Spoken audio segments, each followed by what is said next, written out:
Welcome to the 1600 Sessions, a podcast presented by the White House Historical Association. In each episode, White House Historical Association President Stuart McLaurin interviews luminaries, historians, and eyewitnesses to history about America's most famous residence and office, the White House. We open the doors to 1600 Pennsylvania Avenue because it's not only the president's house, it's the people's house. For 200 years, Decatur House has stood as a near neighbor to the White House. It was built by swashbuckling naval hero Stephen Decatur as the first private residence in the president's neighborhood. Decatur is less well known by Americans today, but in the early 19th century, he was a global celebrity. If you were writing the story of the early republic, you'd write a character just like Stephen Decatur. He is, in many ways, as bold and as brash as the young republic. He buys this land here right across from the White House, and then he hires Benjamin Latrobe, one of the country's first professional architects. Once the Decaturs are here, they very quickly establish it as absolutely a center of the city's social life. As with everything else with Stephen Decatur, it is an incredibly bold and daring thing to do. Stuart McLaurin speaks to Catherine Malone France from the National Trust for Historic Preservation about the fascinating 200-year story of Decatur House. He also speaks to fine arts and antiques expert Osborne Mackey about the house's important collection of historic artifacts. Welcome to the 1600 Sessions. I'm Stuart McLaurin, President of the White House Historical Association. On today's podcast, we're going to be talking not exactly about the White House, but a near neighbor to the White House here on Lafayette Square, Decatur House. Today, Decatur House is the David M. Rubenstein National Center for White House History. The building is owned by the National Trust for Historic Preservation and operated in co-stewardship with the White House Historical Association and serves as our base of operation here just across the street from the White House. The history of Decatur House is fascinating and stretches back almost to the beginnings of our nation's history and certainly the beginnings of the White House itself. This year, 2018, marks the bicentennial of the construction of Decatur House and the publication of a new book by the White House Historical Association about this remarkable home, its occupants, and the collection of Decatur House. This book is titled The Stephen Decatur House, A History, published this summer by the White House Historical Association. And today we'll be talking with two experts who contributed to what promises to be a wonderful and very successful book. Our first guest is Catherine Malone France, the Senior Vice President for Historic Sites at the National Trust for Historic Preservation. Prior to her role at the National Trust, she was the Director of Collections and Programs here at Decatur House. And we're actually recording the podcast today on the historic second floor of Decatur House. So, Catherine, we're excited to welcome you back home. Thank you so much, Stuart. You know, Decatur House is so important to me professionally and personally, and so important to the history of the National Trust. So I'm thrilled to be here. Well, we often say if these walls could talk, what would they say? But since Indeed. The walls can't talk and you can, we're going to unpack this story with you. Great. Catherine, Commodore Stephen Decatur, as you know, and as many know, was a naval hero and one of the most famous men of the early 19th century in our country. He built really the first private residence in the neighborhood, what we call the President's Neighborhood here around the White House. And there's speculation that he may have even become President of the United States himself and lived in that big White House across the street if he had not accepted, foolishly, I would say, a challenge to a duel that resulted in loss of life. Can you start by telling us a little bit about Stephen Decatur's background and who was this man and where did he come from that would lead him to become a neighbor to the president and of such notoriety that his name is still remembered and recognized today? Yes, yes. Well, I often think that if you were writing the story of the early republic as a novel, you'd write a character just like Stephen Decatur, right? He is, in many ways as bold and as brash as the young republic, and his background even speaks to that. He's born in 1779. He's born in the Eastern Shore of Maryland, but he really grew up in his family's home of Philadelphia. His father was in the Revolutionary War as a naval captain. He's sort of born into the Navy in many ways. Before he was 10 years old, he had accompanied his father on a merchant ship voyage to Europe. So, on the sea, very, very young.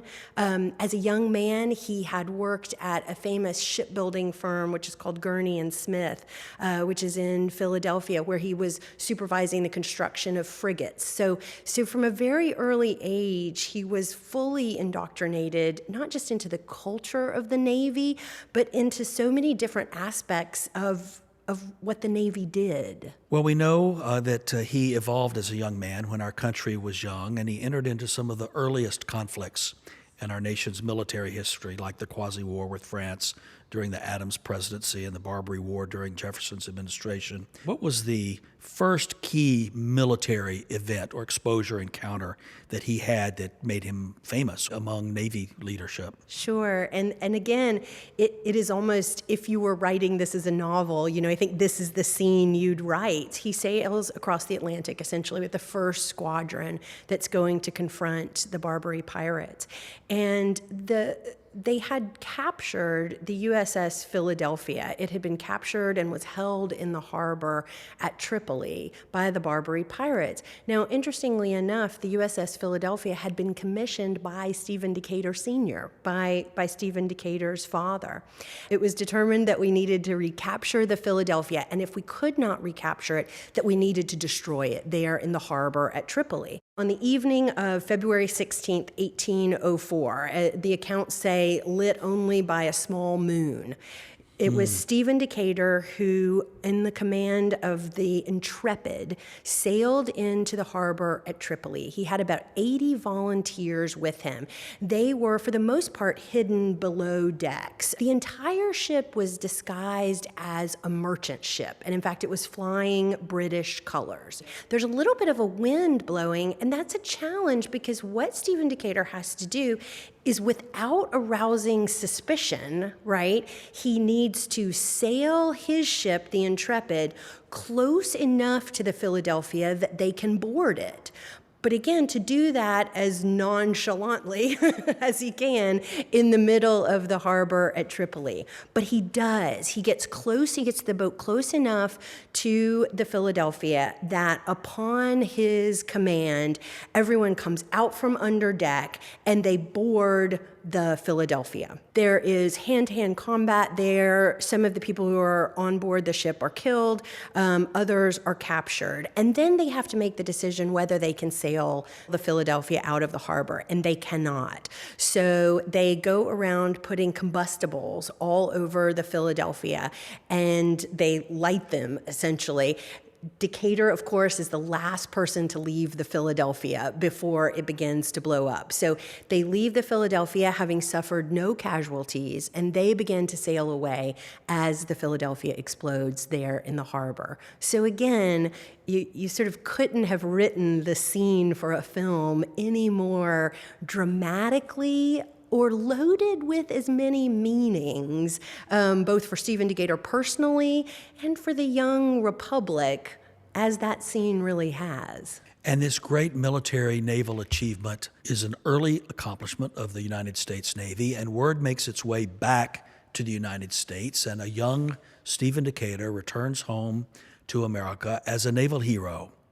And President Jefferson awards him the rank of captain, the youngest awarded at that time, and I understand to this day, the youngest to ever attain the rank of captain in the United States Navy. Quite an accomplishment. So what do you do next? You're a 25-year-old Navy captain, internationally acclaimed for naval heroism and achievement. What happens next? The United States is aware at that point that we've had this success with our battles with the Barbary pirates, but that we still need to continue creating a navy. We don't quite have one yet. And again, our position is still tenuous. We are such a young country, and a navy is so important to a young country at this point. So he stays in the Navy. He's supervising a squadron of frigates, which is actually in Norfolk, Virginia. And it's in Norfolk that he meets a young woman named Susan Wheeler. And in 1806, he marries Susan Wheeler. Her portrait is looking down at us right here in Decatur House. Yeah, that's the Gilbert Stuart portrait That's of exactly Susan Decatur, right. and she's looking at us as we're talking about Smiling, her. I hope. So he marries Susan Decatur, who is known for her beauty. And then he continues on, again, in this work for the Navy. But as you say, Stuart, at this time, I mean, his fame is continuing to spread and to build around the country as the stories of his exploits are told. And the longing to be back at sea. So there's the War of 1812 and Indeed. the Second Barbary War. Yes. And how does he acquit himself in those scenarios? Perhaps the most dramatic story is when he is in the War of 1812, sailing east as part of Commodore John Rogers' squadron. And they're sailing eastward, and he breaks off from Rogers' squadron and continues to sail east, and he's about 500 miles south of the Azores when they see in the distance the HMS Macedonian. They know from a distance that the guns on the United States are much larger than the guns on the Macedonian. So basically, they get as close into range as they need to be, and they begin firing on the Macedonian. And they are able to fire off 70 broadsides. The Macedonian is able only to return less than half of that. So essentially, from a distance, they cripple the Macedonian. They break its mast and they cripple it. And so then they convert it into a prize of war, and they bring it back to the United States. Decatur continues to fight during the War of 1812. He commands the USS President, which is then captured, and he and his crew actually spend much of the war in Bermuda, where they are imprisoned. During the Second Barbary War, he is the person who is sent to sort of blockade Algiers and to convince them that they have to negotiate with the United States because the threat of a naval attack is so great. So some people call it gunboat diplomacy. Stephen Decatur is the person the Navy sends on their missions and into battle that require the most bold and daring actions. And again, he meets that expectation. And so his fame continues to spread. If you visit Decatur House today, we have many artifacts of Stephen Decatur's, and on the ground floor of this building is his actual desk from the United States, where he would have plotted these plans of war and attack on the Macedonian that you described so well. So he comes back not realizing probably at the time that he has seen the last active duty he will see in the Navy. And he comes to Washington with popularity and success and achievement and accomplishment, and he wants to position himself in this great federal city of Washington, D.C. And how does he do that? He builds this house. He takes that prize money, and he's been appointed to the Board of Navy Commissioners. And the prize money is money that he has received from his heroism. That's exactly right. But in that day, if you were a hero of war, you would be feted in cities around the country and given trophies, but also cash awards. And so he accumulates a nice little sum. He does. He accumulates money. He has this prize money, and so he buys this land here right across from the White House. I mean, there's really nothing else here. St. John's is here, and the White House is here. So, of course, it's incredibly appropriate that then he hires the country's architect of the moment, Benjamin Latrobe, who is, in many ways, one of the country's first professional architects. And he has been the architect of portions of the White House and of St. John's. So this is really Latrobe's neighborhood. And so who better for Stephen Decatur to hire to build him a house than Benjamin Latrobe? One of the instructions he gives Benjamin Latrobe in writing is that he wants a house that is fit for entertaining. And in many ways, that's exactly what Latrobe delivers. Describe what this house would have been like in the context of the Washington social scene. Well, once the Decaturs are here, they very quickly establish it as absolutely a center of the city's social life. It's an incredibly impressive building. Lafayette Square, Madison, and Jackson Places are not the beautiful tree-lined places that they are today. So when we say within sight of the White House, we really mean within sight of the White House. And that is, as with everything else with Stephen Decatur, it is an incredibly bold and daring thing to do. In the very parlors where we are talking today, a fun and festive evening was held. In fact, we know of a wedding party for President Monroe's daughter that you can almost, if we pause in the quiet of this space, you can hear the sights and sounds and frivolities of that occasion. Tell us a little bit about that. And of course, that's a sad prelude to something that on that occasion, only Stephen Decatur, among all of those present, knew was going to happen. It's very true. The Decaturs are great friends of President and Mrs. Monroe, and so it's very natural that they would throw this party for the Monroe's daughter, Maria, just before she is to be married. But as you say, it takes on a different meaning because after that, Stephen Decatur is tragically killed in a duel. But as you allude to, he hasn't told his wife of any of the events surrounding the duel, and there is a long, slow buildup of correspondence leading up to that duel between him and James Barron, the Commodore James Barron, the naval officer with whom he will have that duel. And it was a sad result of that duel that Decatur lost his life in the parlors here. He was brought back here wounded, and only 14 months they lived in this house as a married couple. So they had took all of these resources and built this wonderful place, and you would have thought from the tragic outcome of the duel 15 years earlier that led to Alexander Hamilton's death that perhaps someone would have thought more wisely about going down that path, but he did not. Tell us what we know about the duel itself. Well, so the duel takes place not far from here in Bladensburg, Maryland, on the dueling grounds there. This is a long, slow build to this in the correspondence of Stephen Decatur and James Barron. And Barron is much older than Decatur. He has been in some ways a mentor to Decatur over his naval career. They differ in their reactions to what happens to the U.S. Chesapeake when it is captured by the British.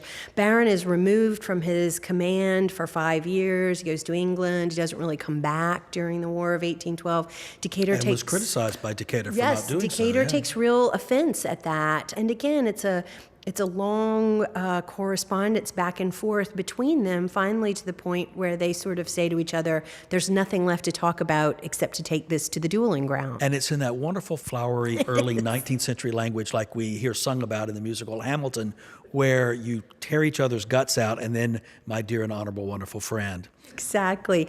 It's so polite. With everything else about Stephen Decatur, the flip side of his boldness is a sort of foolhardiness, right? It's bold when it works, and it's bold when it succeeds. But does that give him a kind of arrogance and foolhardiness that takes him to the dueling grounds that day at the age of 41, as you say, with a wonderful house and a beautiful wife and fame and being talked about as a presidential candidate? He was so celebrated and so known that his funeral was quite something. Yes, it was attended, of course, by President James Monroe, by the entire Supreme Court, by more than 10,000 citizens here in Washington. And the procession actually begins here. So you can imagine all of these people, gathered here in this space. And, it is also widely covered across the United States. And in a way, it sort of cements his fame. So Susan is left a young widow. And in fact, he would not even allow her into the room where he was wounded and would later die over the course of that night. And yet she is, after the funeral, left to contend with this magnificent property. What does she do? She's house rich, she's cash poor. And so she moves to a smaller house in Georgetown, and she begins to rent Decatur House. And so she rents it to the foreign ministers of Great Britain and of Russia and of France. She also rents it to 3 sitting secretaries of state, Henry Clay, Martin Van Buren, and Edward Livingston. So, Susan Decatur is gone, but the house continues to be this sort of center of power and of entertaining, but particularly entertaining. It had the feeling of an official residence of some sort. Indeed. And so I think that's a really important, how quickly that turn is made from sort of this home of this sort of idealized naval hero to then this place that will be, well into the 20th century associated with the diplomatic life of this country and of Washington. So she has to move out of the house in the early 1820s, but doesn't die until 1860. And so she rents out the house to these luminaries that you spoke of. And then there comes a time when the house is sold. Right. And to whom is it sold? Well, so she sells it first to the Gadsby family in 1836, and then the Gadsbys will own it through the Civil War. The Gadsby heirs through the Civil War. During the Civil War, it's used for storage and for office space, basically by the Quartermaster General, really, who sort of commandeered much of this neighborhood. And then in 1871, it is sold to a man named Edward Beale. Tell us about Mr. Beale. He's quite a character. He is. And he's sort of like Stephen Decatur. If you were going to write a novel of the middle of the 19th century in the United States, you'd write Edward Beale. I mean, he is an explorer and a frontiersman, and he is also this very bold and daring sort of an adventurer figure in the United States. Like Decatur, he's from a naval family. He's actually born here in Washington, D.C., but he spends really most of his young life and career in California. And it's really in California where he makes both his money and his name. And there's some great stories. I love them all. I can look just feet from where we sit, and on the floor of the next room is in wood, parquet floor, the Great Seal of the state of California. Why is that? Oh, it's one of my favorite things about Decatur House, right? It's such a story about Washington, D.C., and it's so surprising then to find that gorgeous seal there. It's Edward Beale's way of reminding everyone who comes here that his interests lie in the state of California and that he is here to represent the interests of California. And he was sort of very entrepreneurial, too, and innovative and crazy ideas. There are 2 paintings of him in my office. One is with the strapped bullets across his chest and the cowboy hat. So those are some great pieces. During the Battle of San Pasqual, which is a really important battle in the Mexican-American War, basically there's a small American force near San Diego who are surrounded by Mexican forces, and they're heavily outnumbered. And so it is at that point that he and his friend Kit Carson make their way in disguise along with a guide behind enemy lines to get back to San Diego to tell the American forces there that they are outnumbered so that essentially they can come and rescue them. He's the person who brings gold back here. I mean, again, I think it's important to remember the distance between Washington and California at that time and all the uncertainty that lay between them. And so again, much like if the Navy's looking for someone to send on a daring mission, they send Stephen Decatur. If you were looking for someone to bring gold back from California to show the United States government here in Washington what we discovered, the man you call on is Edward Beale.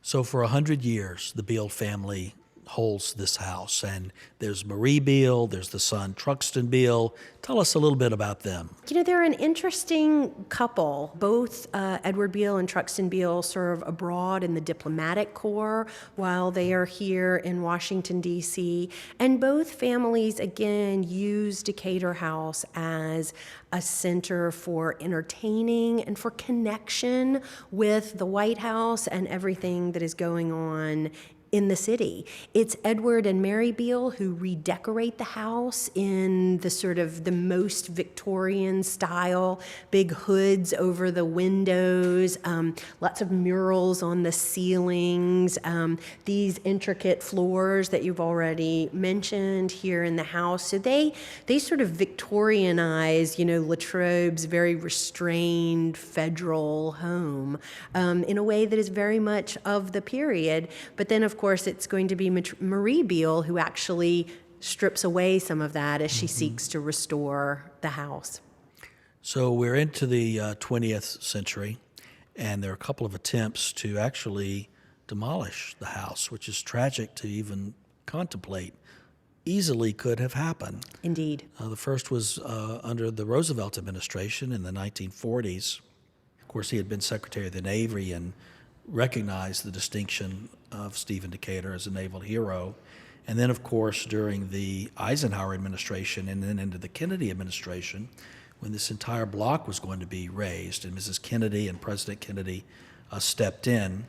And then, of course, in 2010, we were privileged to enter into this wonderful relationship with the National Trust for Historic Preservation, and we're operating this vibrant center focused on education and the teaching of White House history and telling the rich stories related to the White House and the President's neighborhood like we're talking about here today.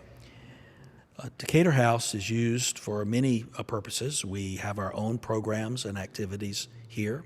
We also make it available for lease to private groups that want to use this historic space, and that's a wonderful thing. This summer, as I mentioned earlier, we're going to be publishing a book that talks about the wonderful people that have lived here that you have been so generous to tell us about today, as well as the collection and the history of the house with the architect Benjamin Latrobe. So how do you see the relevance of a place like this and a partnership like we have today? The way that the White House Historical Association uses Decatur House is, to me, so much like people have used Decatur House since the very beginning, right? It's a place to celebrate. It's a place to exchange ideas and to exchange viewpoints, but all within a proximity to the White House that is really unrivaled. So I think that, again, just the act of doing that, of not letting this be a place that's frozen in any particular time period, but that continues the same kind of use that it has had for all of its history, is what's incredibly important. But I think Decatur House is also important, particularly in the 20th century, in what it represents about historic preservation. Right? Marie Beale was an early preservationist, and as you know from Mount Vernon and from other places, in many ways the early history of the preservation movement is a story of women taking a leadership role, seeking to preserve places, and I think you see that here at Decatur House. Marie Beale is an accomplished preservationist. She's been made an honorary citizen of Venice for her work there. She's traveled all over the world, really, but it's here at Decatur House that she really sees that she is the person who has the ability, with whatever action she decides to take with Decatur House, to preserve that legacy. And I think what she doesn't quite realize is that what she does also in giving the house to the National Trust, which she announces in 1953, she also validates the existence of the National Trust for Historic Preservation. She goes a long way towards setting the tone for what will be the preservation of Lafayette Square that Jacqueline Kennedy, Mrs. Kennedy, and David Finley will pick up in the 1960s. I was thinking on my way over here, the National Trust and the White House Historical Association share in David Finley, a founding chairman. Oh, that's true. I think David Finley would be, so pleased by this partnership, as would, Marie Beall. As would Mrs. Kennedy. Indeed. Our organizations are so connected to one another in important ways that to find ourselves connected by the place of Decatur House is wonderful. Decatur House is the first permanent headquarters of the National Trust and was our headquarters when the National Historic Preservation Act was passed in 1966. So it's incredibly important to who the National Trust is and to steward it collaboratively with the White House Historical Association is something that honors us deeply, but I think most of all honors the place. The Decaturs themselves did not have slaves here in the house, and the Beall family, for the 100 years that they owned it, did not have slaves in the house. But there came a time between those two great families who owned this home that enslaved persons did play a role of significance in this house. And it's very important for us to remember that and to honor that for the lessons it teaches us, the stories it tells us about slavery in the President's neighborhood. We look across the street at Lafayette Square, where enslaved persons actually participated in the building of the White House. Mrs. Obama famously said that she wakes up every morning in a home that was built by slaves. And this house and its wonderful, rich history has an ugly part of its history in that regard. Tell us about that. Sure. Well, attached to Decatur House, the residence that faces Lafayette Square is, as you say, another building. And the White House Historical Association did some dendrochronology that indicates that this structure was constructed not long after Decatur House itself was finished. And today, that building is a very rare example of an urban slave quarters, because that is how it was used, as you say, not during the Decatur period here, but the subsequent owners. And the quarters was used for living space on the second floor for families of enslaved people. And you're right, it is an incredibly important building, first of all, just as a type. Urban slave quarters, as you might imagine, many of them wherever they were demolished as cities developed. So it is a very rare type of building. But then also, it is the last example of a type of building that was all over Lafayette Square. If you look at maps of Lafayette Square in the 1830s and 1840s, what you see is a very similar pattern of a house facing the square with slave quarters behind and maybe a third building, often a stable or a garage, forming a sort of compound, all built around an interior, then forming an interior courtyard. And so that arrangement existed behind almost every house that faced the square. Today, it exists at only one place, at Decatur House. And so the slave quarters at Decatur House is the last piece of preserved physical evidence that African Americans were held in bondage within sight of the White House. So it's incredibly important as evidence of that. But also, as you say, Stuart, it is important because these were spaces in which people both lived and worked. And we know a fair amount about the families, primarily from the King and the Williams families, who were here while John Gatsby owned the property and his wife Providence. And then to think also of the people who lived and worked in that building after emancipation. One of the reasons that building is relatively unchanged on the exterior is that it continued to be in use. After emancipation, it was home to the paid servants who worked in the households of Decatur House as well. And we know from the census records that that group of people changed over time. In the 1870s and 1880s, they were primarily African American, and they were primarily from Virginia and Maryland and the District of Columbia. But as we move closer to and into the 20th century, increasingly they are European immigrants who are living and working in those households. And in fact, it was a family of Italian immigrants who were the last people to live in that building, the Sclerandis family, who lived in the building until 1963, after even the National Trust assumed the ownership of the property. You know, I came down to Lafayette Square on the morning that President Obama was inaugurated. People were lined up waiting for access to the reviewing stands that are, of course, on Pennsylvania Avenue in front of the White House. And the line that day had formed running back along H Street, along the side of Decatur House and along the side of the slave quarters here. And I remember thinking that day as I watched that crowd there, it was such a celebratory crowd. I stood there watching them and thinking about all that these two buildings have witnessed and all the stories that they have held, in some cases held through periods where people weren't telling them. And the slave quarters is an example of that. But, you know, that ability for buildings to serve as witnesses to history and to hold their stories, in some cases, until we are ready to do a better job of telling them, I think is one of the great powers that historic buildings have, and it's one of the great reasons why preservation is so important. Well, Catherine, it's been a privilege and a pleasure to have this conversation with you today and to have you unpack some of these stories with us, and that we have the privilege and co-stewardship of this wonderful historic home to tell together, from the Stephen and Susan Decatur family to the Beale family and the enslaved African Americans and workers who helped run this house, on stories that we hope will be told well into the future of our country.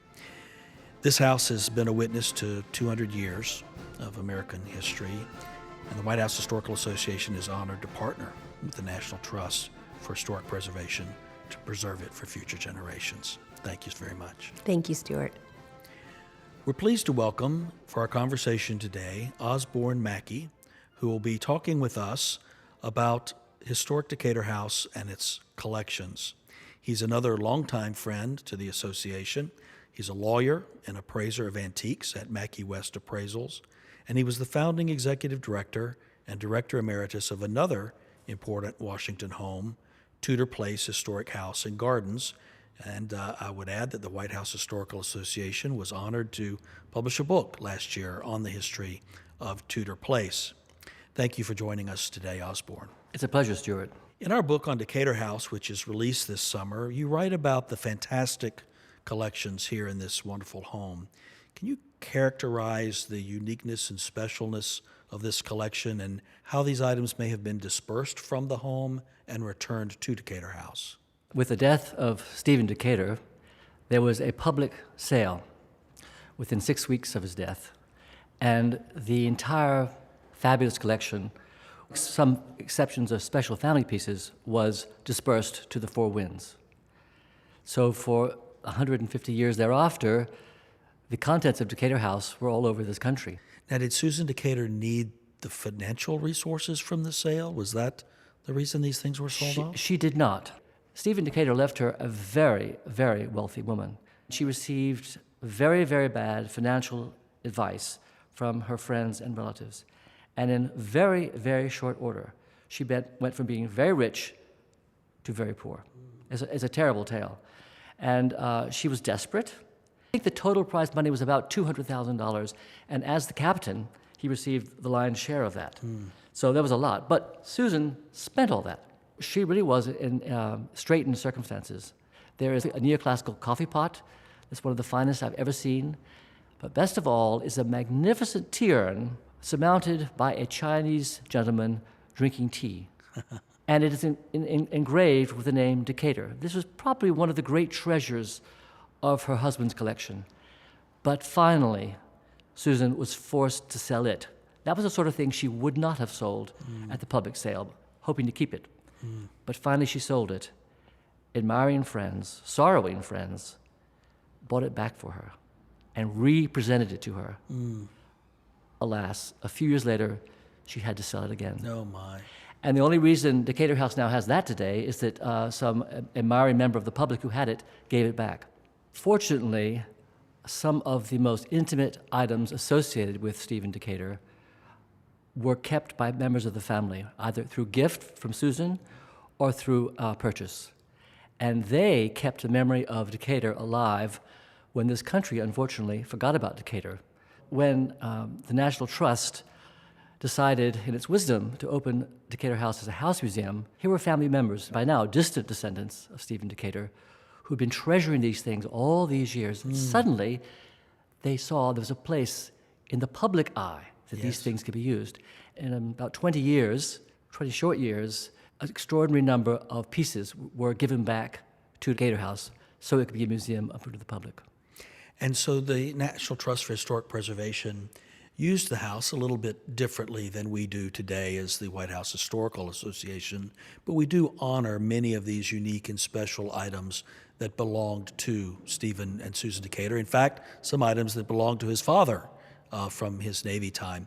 Tell us about some of the more special things that we have here today that are displayed on the ground floor of Decatur House or that we have in our vault. Well, I would say that the Chinese export punch bowl in this collection that was a gift to Captain Stephen Decatur, the father of Commodore Decatur, is one of the most extraordinary items of porcelain in any American collection. When his small ship, the Delaware, captured a French privateer called Croyable in 1798, it was the first ship captured by the newly constituted American Navy.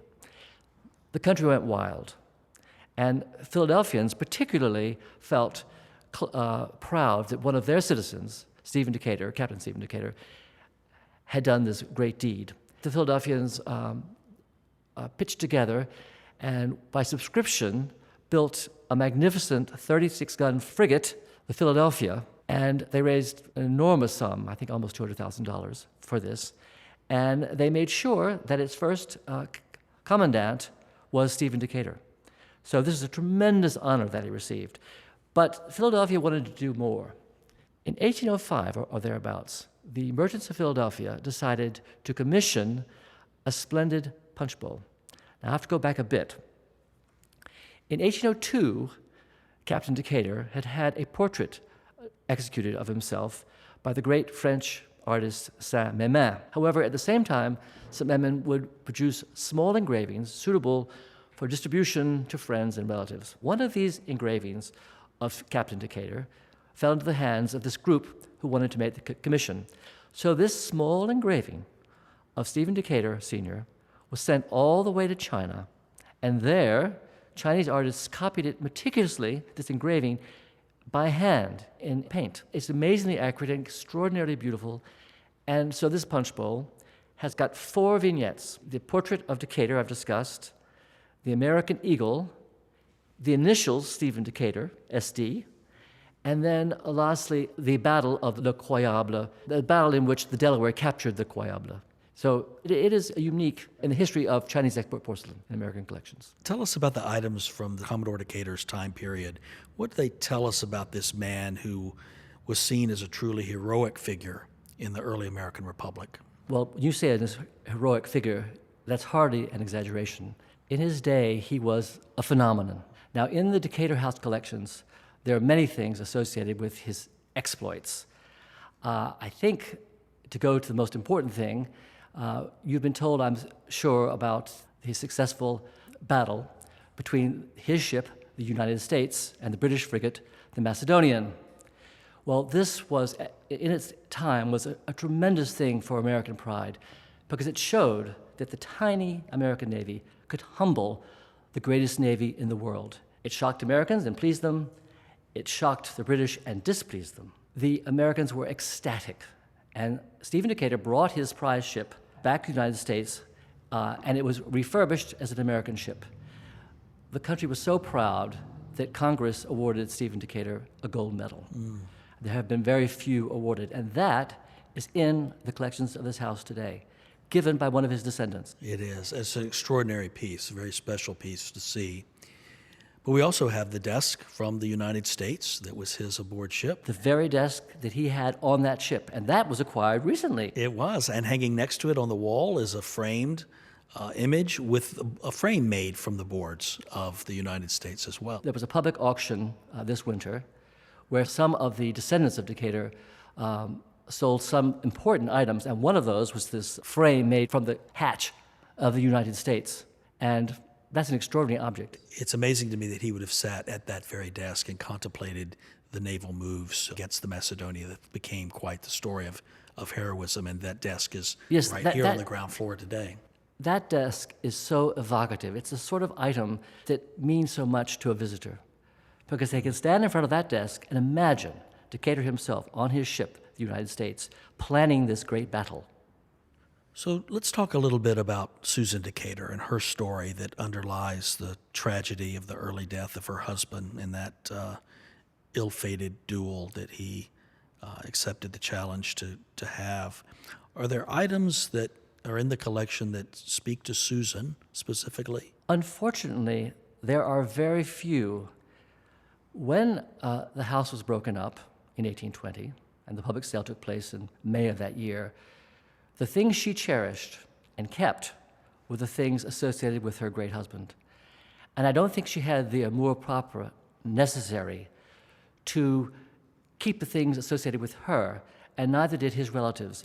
So unfortunately, although she was a great beauty in her time and well known to many gentlemen as a woman to be admired, not much has survived from her. However, in the collection, there are two marvelous quilts which she made in the so-called log house pattern.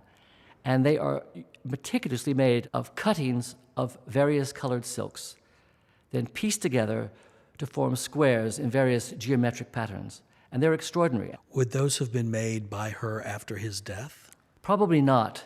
They probably made when she was a young lady, maybe as part of her education, because domestic arts were very, very important for an upper-class young lady. So they would have been used by the Decaturs. I assume they were.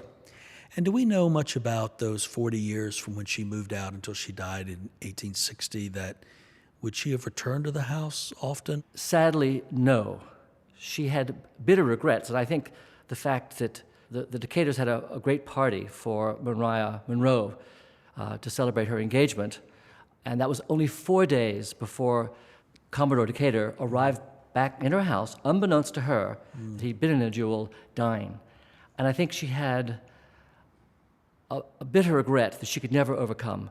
So no, as far as I know, she did not return to the house. Well, perhaps the greatest trophy of all from his heroism was this physical house that we're in today. I should say that this house, in its day, when it was built, was really a city palace.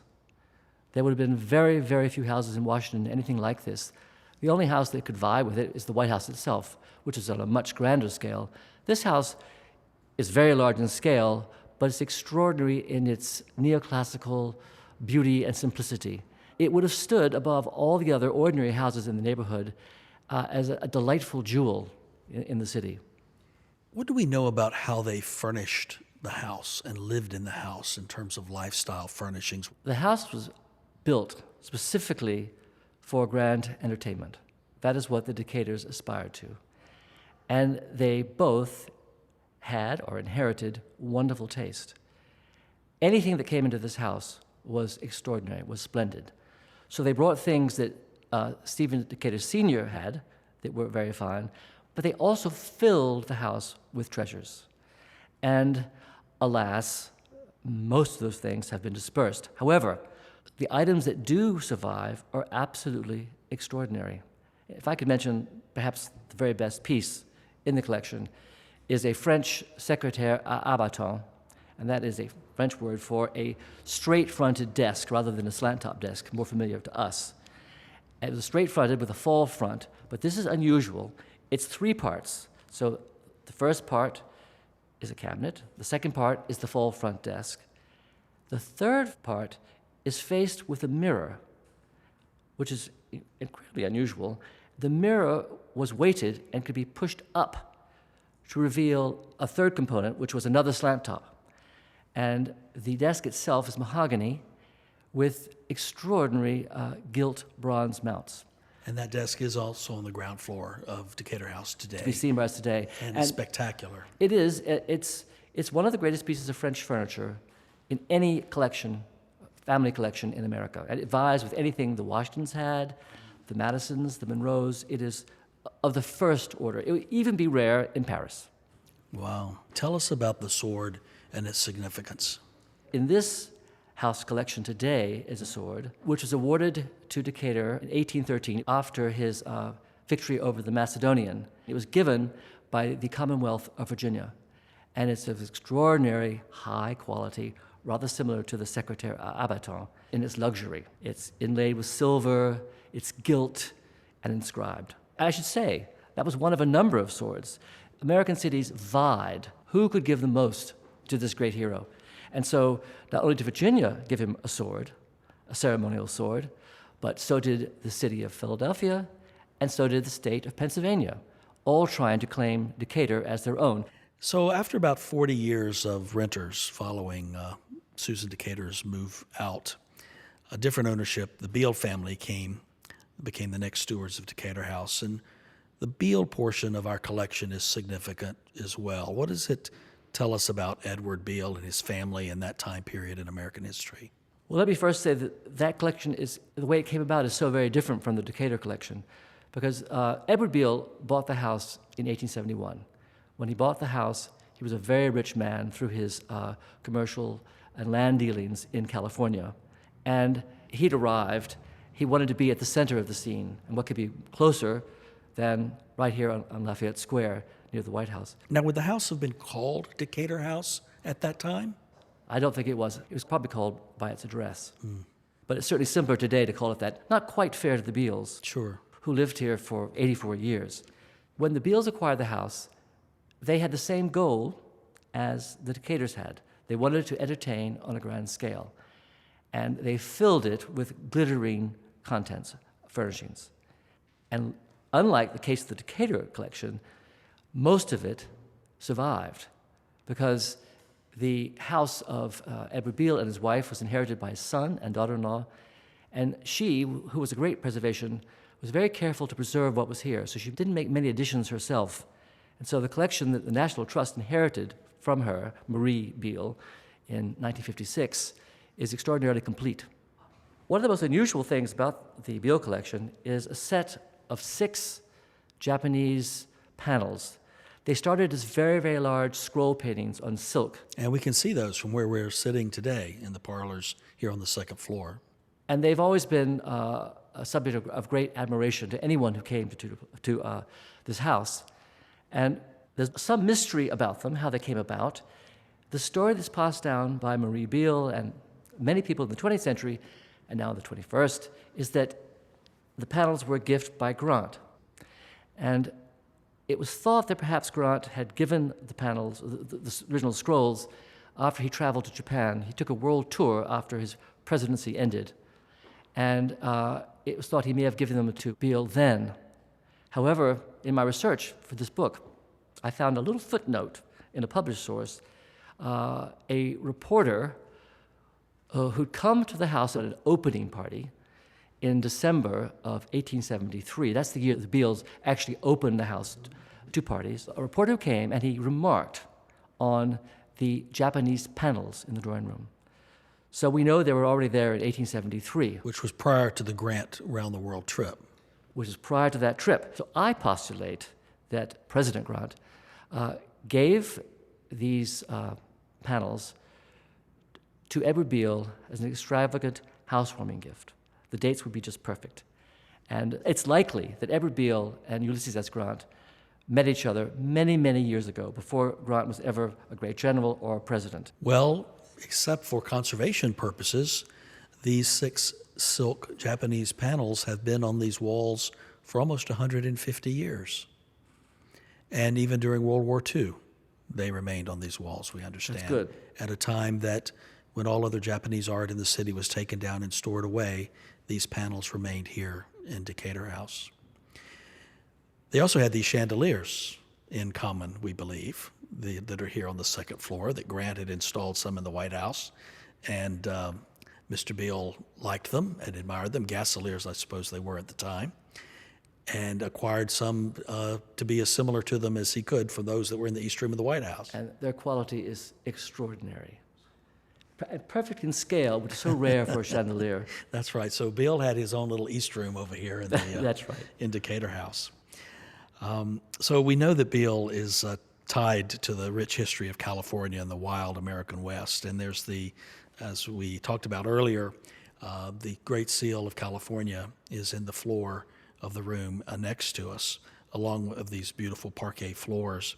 And there's one mysterious relic of the American West in the collection. It's those marvelous paintings with the camels. Tell us your thoughts on those paintings. Well, they are very, very important paintings. They were painted by a French artist who set up a studio in San Francisco named Ernest Nargeois. And they really tell a story, a very important segment of Edward Beale's life. In 1857, Edward Beale was given a commission to plot and then build a wagon road from what was then New Mexico, now Arizona, to near Los Angeles. And he had the idea that in so doing, he was going across a great swath of untracked desert, that it'd be a perfect time to demonstrate something he'd always believed, that the camel of the Middle East and North Africa would be perfect in the American West. He wanted to demonstrate that the camel was superior to the horse, and that it could go for days without drinking water and was imperturbable. And he proved himself right. However, the horses were not imperturbable, and they were terrified of camels. And so the idea of having camels in the West never really panned out, other than Beale's experiment. So did he commission these two paintings? Oh, to yes, he commemorate commissioned that? them in 1867. Nargeois, I should say, was one of the great documenters of the landscape of the American West. He had a true feel for the West. And he'd been academically trained in Paris. There are two. The first painting is called The Search for Water. And it's not just the horses that are looking for water, it's the men. They're collapsing. And the camels are very nonchalant in the background, with no need whatsoever for water, their heads held high. And the next painting shows the horses, not the men in this case, quenching their thirst in a river or something, and the camels are disdaining. That's the title of the painting, The Camels Disdaining. So then there was the next generation of the Beales, Truxtun and Marie, and they had their own influence on the President's Neighborhood and the story of Decatur House. Give us a little insight into that. Well, if I could go back a minute to discuss Truxtun. He was Edward Beale's only son, and he really was very, very similar to his father. He's a chip off the old block. Of course, he was born in different circumstances. He didn't have to make his way in the world in the same way. Would he have been born in this house?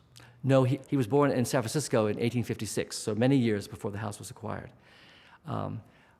He had two sisters. They all grew up partly on the East Coast and partly on the West Coast.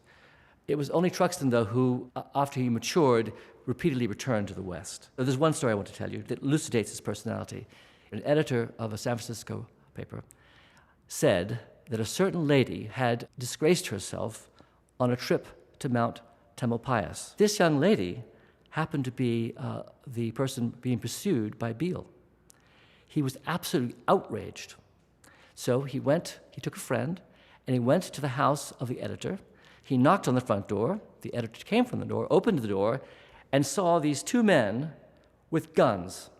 So he turned to flee, and one or both, it's not known, shot him in the back. He survived, thank goodness, the editor. Truxtun and his friend went on trial. Of course, they were disgraced, but neither suffered any serious consequences. In the end, Truxtun married that same woman mentioned in the article, who was Marie Chase Ogue. Oh, my. Well, that is quite a story. It is quite a story. Before he married, Truxtun Beale had been appointed the U.S. minister to Persia.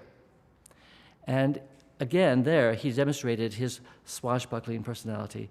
There was an insurrection against the Shah and the European Christians in Tehran. because the Shah had granted special commercial privileges to these Europeans. It outraged the local population. Truxtun led the diplomatic community and decided he would fight back to his dying breath. So he was much admired for his bravery. He was very like his father. When he married Marie Beale, going forward now into the early 20th century, they first lived in California, but decided eventually they would move to this house. Marie Beale wanted to keep the house as original as possible, and they did do that. And so the house remained much as Edward Beale had it. Truxtun may have added a few things, but not many. And Marie, who was an inveterate traveler, would bring little tokens of her travels back, and they remain in the collection today. And so she was the last living Beale person. She was. I should say she was much, much younger than Truxtun Beale, 24 years younger. And he died, an old man, in 1936, and she lived another 20 years into 1956. And she continued to live in the house until such time as she gave it to the National Trust? She did. The time when private citizens would be living on Lafayette Square were numbered. In fact, many of the other houses on the square were threatened to be demolished, and she worked very, very hard to protect these other houses as well. But she wanted to make sure that this house was specially treated. And she first was going to leave it to the American Navy. In the meantime, the National Trust was founded in 1949, and they definitely had their eye on this house as exactly the kind of historic site they wanted to preserve for perpetuity. And so they persuaded Marie Beale that the best keeper of this house would be the National Trust. And so she left the house to the trust and almost all the contents. Finally, can you tell us, in your view, the historical significance and relationship of the great architect Latrobe to this house and his legacy is attached to this house? Well, I would say, without any doubt, that Latrobe designed many, many houses, domestic structures.